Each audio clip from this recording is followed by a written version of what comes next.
Imam's presence in Mecca made him uneasy, for he knew that till the time Imam remained in Mecca, the people therein would not pledge their oath of allegiance to him, for he too eyed the caliphate. Because they held the Imam dear and considered him more worthy to rule over them. As regards the people of Kufa, when they received the news of the death of Muawiyah, they started vilifying Yazid.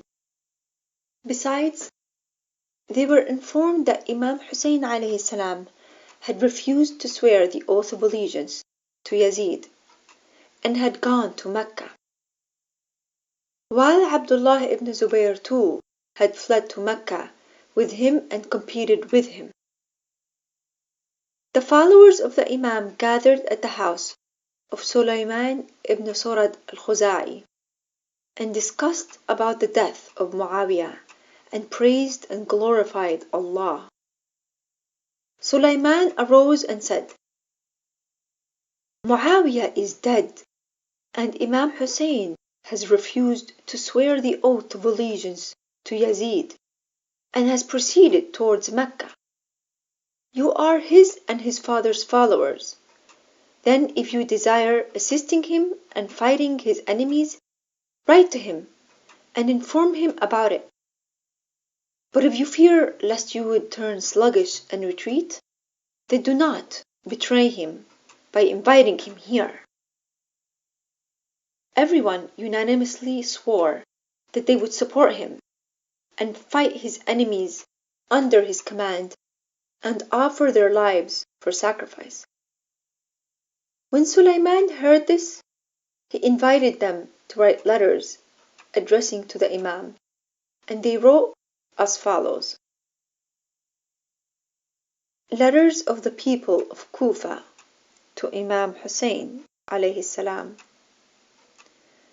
In the name of Allah, the Beneficent, the Merciful, to Hussein ibn Ali, from Sulaiman ibn Surad, Musayyab ibn Najaba, Rufa' ibn Shaddad, Habib ibn Madahir, and other followers from the citizens of Kufa, the believers and Muslims. Peace be upon you. We praise and glorify Allah before you, besides whom there is no other deity. Now then, praise be to Allah that He has destroyed your obstinate enemy, the one, referred to Muawiyah, who had leaped upon the Islamic nation and snatched their affair into his own hands and grabbed their booty and seized control of it without their consent. He killed the virtuous and spared the wicked ones, and he scattered the wealth of Allah among the tyrants and the unwealthy people. Thus he was annihilated, as the people of Thamud were destroyed, and we have no Imam left with us except you. We request you to come to us so that Allah may unite us upon the truth. Nu'man ibn Bashir is alone present in the palace, but we do not gather with him on the Friday prayers, nor do we go to him on the day of Eid. If we learn that you have proceeded to come to us, we shall drive him out from here until we pursue him into Syria, Allah willing.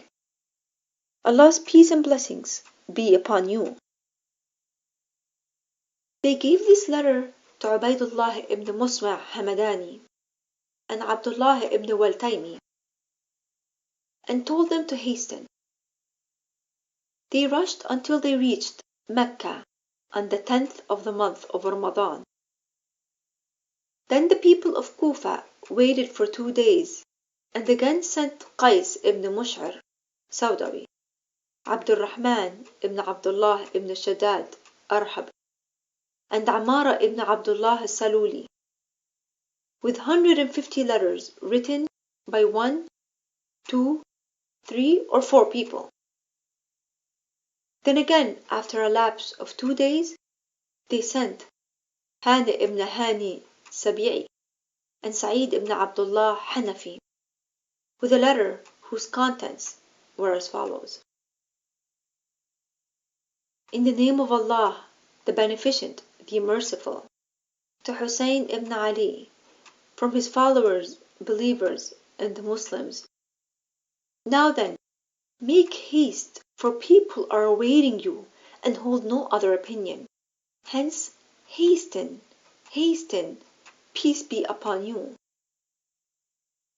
Another letter was written by Shabaz ibn Rab'i, Hajjar ibn Abjur Ajali, Yazid ibn Harith ibn Ruwaym Shaybani, Urwa ibn Qais Ahmasi, Amr ibn Hajjaj al-Zubaydi, and Muhammad ibn Amr al-Tamimi, which read as follows.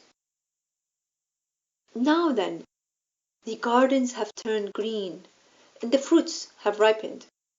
If you desire, you may arrive here. The army is ready to defend you. When all the messengers gathered together, the Imam read the letters and inquired from them about the people. Sayyid ibn Tawus says that Imam Hussein alayhi salam arose and recited prayers between Rukn and Maqam in the Kaaba and desired goodness from the Almighty. Then he called for Muslim ibn Aqil ibn Abi Talib alayhi salam and apprised him about the situation and wrote a letter in reply to the people of Kufa. Shaykh al-Mufid says that Imam Hussein alayhi salam sent the following reply with Hani ibn Hani Sab'i and Sa'id ibn Abdullah al-Hanafi, who were the last messengers from Kufa. In the name of Allah, the Beneficent, the Merciful, from Hussein ibn Ali to the noble men among the Muslims and believers. Now then, Hani and Sa'id have brought me your letters, they being your last messengers. I have realized your opinions through them, and your judgment is that there is no Imam over us. You come towards us. Perhaps Allah will unite us through you upon the truth and righteousness. I sent to you my cousin, my brother, and a trustworthy person from among my family, Muslim ibn Aqil.